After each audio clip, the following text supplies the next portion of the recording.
Our goal is your satisfaction. Let us show you the way.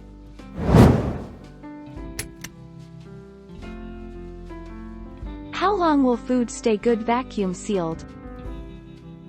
Frozen food that is vacuum sealed lasts an average of 2 to 3 years, while it will last 6 to 12 months, on average, stored in other ways.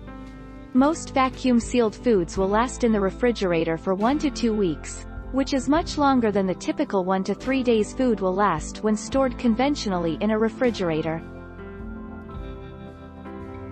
How long will pasta last vacuum sealed? Flour and sugar, for example, may last up to 6 months in the pantry, but storing them with a vacuum sealer increases that range to about 1 to 2 years. Rice and pasta may have the same results. Both may last up to 6 months when conventionally stored, but that number jumps to 1 to 2 years when vacuum sealed.